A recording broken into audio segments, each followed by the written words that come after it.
وہ جمالہ سے دور بھاگ رہی تھی مگر سوچ رہی تھی کہ وردان سے کیسے دور بھاگے، اگرچہ وہ بھی زخمی ہو گیا تھا اور ابھی خیال خوانی کے قابل نہیں تھا، لیکن جب بھی قابل ہوگا تو سب سے پہلے میرے دماغ میں آئے گا اور مجھے ٹریپ کرے گا۔ وہ تیز رفتاری سے ڈرائیو کرتی ہوئی جا رہی تھی اور پریشان ہو کر سوچ رہی تھی میں سانس روکنے کے قابل نہیں ہوں، اسے اپنے اندر سے نہیں بھگا سکوں گی، پتہ نہیں میری کمزوری کب دور ہوگی۔ او گاڈ، وردان سے پہلے مجھے توانائی حاصل ہو جائے تاکہ میں اپنا بچاؤ کر سکوں اور اس کے اندر جا کر اسے ٹریپ کر سکوں۔ پہلے تو وہ سونیا کو ٹریپ کرنے لسبن آئی تھی، راستے میں وردان مل گیا تھا۔ فی الحال سونیا سے کوئی خطرہ نہیں تھا کیونکہ وہ اس شہر سے دور پرتگال کے پڑوسی ملک اسپین جا رہی تھی۔ 6 گھنٹے کے طویل ڈرائیونگ کے بعد وہ سرحدی چوکی پر پہنچ گئی، وہاں اپنے پاسپورٹ اور ضروری کاغذات دکھانے کے بعد اسپین میں داخل ہو گئی۔ وہاں سے ایک قریبی شہر سلمانکا پہنچتے ہی اس نے سب سے پہلے وہاں کے معروف ڈاکٹر سے رجوع کیا، اس سے کہا آپ زیادہ سے زیادہ معاوضہ لیں لیکن کوئی ایسی دوا دیں کہ میری تکلیف ختم ہو جائے اور مجھے ذہنی توانائی حاصل ہو جائے۔ ڈاکٹر نے کہا تمہارا چہرہ تو پھول کر تربوز ہو گیا ہے، اس کی سوجن اور تکلیف تو رفتہ رفتہ ہی ختم ہوگی۔ مجھے اپنے چہرے اور تکلیف کی پرواہ نہیں ہے، میں صرف دماغی توانائی حاصل کرنا چاہتی ہوں۔ وہ حیرانی سے بولا تم تو بالکل نارمل ہو، اچھی خاصی گفتگو کر رہی ہو، پتہ نہیں کہاں سے ڈرائیو کرتی ہوئی آئی ہو، دماغی طور پر تو بالکل درست ہو، پھر اور کیسی توانائی چاہتی ہو؟ وہ ہچکچاتے ہوئے بولی میں آپ کو کیا بتاؤں، میں خود کو ذہنی طور پر بہت ہی کمزور محسوس کر رہی ہوں، کوئی بات بھی مجھے اچھی طرح یاد نہیں رہتی، مجھے صبح اور شام یوگا کی مشقیں کرنے کی عادت ہے، میں ایک ذرا بھی سانس روکنے کے قابل نہیں ہوں۔ جب تک یہ تکلیف دور نہ ہو جائے آپ یوگا کی مشقیں نہ کریں، خواہ سانس روکنا ضروری تو نہیں ہے۔ وہ جھنجھلا کر بولی آپ بحث کر رہے ہیں، میں صرف اتنا چاہتی ہوں کہ دماغی توانائی کے لیے مجھے انجیکشن لگائیں، دوائیں دیں، کچھ ایسا کریں کہ میرا دماغ پہلے کی طرح بہت زیادہ حساس ہو جائے اور میرے اندر کوئی غیر معمولی بات ہو تو میں اسے فوراً ہی محسوس کر لوں۔ اس نے نیومی کو سوچتی ہوئی نظروں سے دیکھا، پھر کہا میرے پاس ایک زود اثر دوا ہے، انجیکشن لگاتے ہی تکلیف بھی کم ہو جائے گی اور تم دماغی توانائی بھی محسوس کر سکو گی۔ میرا خیال ہے کہ سانس روک کر یوگا کی مشق کر سکو گی، لیکن قیمت بہت زیادہ ہے۔ وہ پرس کھول کر $2000 نکال کر اس کے آگے رکھتے ہوئے بولی یہ $2000 ہے، کیا قیمت اس سے بھی زیادہ ہے؟ اس نے مسکرا کر کہا نہیں، آرام سے لیٹی رہو، میں بھی انجیکشن لگاتا ہوں۔ وہ چلا گیا۔ وہ اسی چیئر پر آدھی لیٹی آدھی بیٹھی رہی، اپنے حالات پر غور کرنے لگی۔ اس نے سونیا کی جگہ حاصل کرنے اور میری شریک حیات بن کر رہنے کے لیے بڑے ہی پاپڑ بیلے تھے، ایک بہت زبردست منصوبے پر عمل کیا تھا۔ میری قربت حاصل کرنے کے لیے اس نے اپنے وفادار اور جانثار دوست راز کاشف جمال کو بھی ہلاک کر دیا۔ وہ اپنی پیدائشی نیومی کرسٹل کی حیثیت کھو چکی تھی اور مکمل سونیا بن چکی تھی۔ اس حد تک کامیابیاں حاصل کرنے کے بعد پھر ناکامی کا منہ دیکھ رہی تھی۔ اسے پتہ چلا کہ سونیا زندہ ہے اور جب تک وہ نہیں مرے گی اس وقت تک اس کی جگہ حاصل نہیں کر سکے گی۔ اسی مقصد کے لیے وہ لسبن آئی تھی۔ سونیا کی لا علمی میں اس پر حملہ کر سکتی تھی، اپنے مقصد میں کامیاب ہو سکتی تھی، لیکن ایسے وقت تقدیر کو ماننا ہی پڑتا ہے۔ وہ اپنی تدابیر سے کامیابی حاصل کرتے کرتے ناکام ہو جاتی تھی۔ اس وقت بھی اسے بری طرح ناکام ہو کر لسبن شہر ہی نہیں اس ملک کو بھی چھوڑ کر اسپین آنا پڑا۔ ڈاکٹر نے انجیکشن لگانے کے بعد کہا یہاں 10 منٹ تک آرام کرو، پھر بتاؤ کہ تمہاری ذہنی حالت کیسی ہے، کیا توانائی محسوس کر رہی ہو یا نہیں۔ وہ تھوڑی دیر تک وہاں لیٹی رہی اور محسوس کرتی رہی کہ واقعی وہ دماغی توانائی محسوس کر رہی ہے۔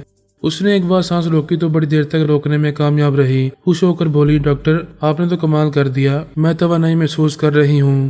ڈاکٹر مسکرانے لگا۔ اس نے پھر خود کو آزمایا، خیال خوانی کی پرواز کرنا چاہی تو ناکام رہی۔ اس حد تک کامیابی حاصل نہیں ہوئی تھی کہ وہ خیال خوانی کے ذریعے اپنے سب سے پہلے دشمن وردان تک پہنچتی۔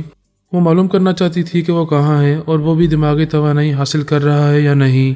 ڈاکٹر نے پوچھا کیا سوچ رہی ہو؟ اس نے پوچھا توانائی کا دوسرا انجیکشن کب لگایا جا سکتا ہے؟ یہ بہت پاورفل دوا ہے، ریئیکٹ بھی کر سکتی ہے، اس لیے دوسرا انجیکشن 12 گھنٹے بعد لگنا چاہیے۔ تم یہاں 12 گھنٹے کے بعد آ جاؤ۔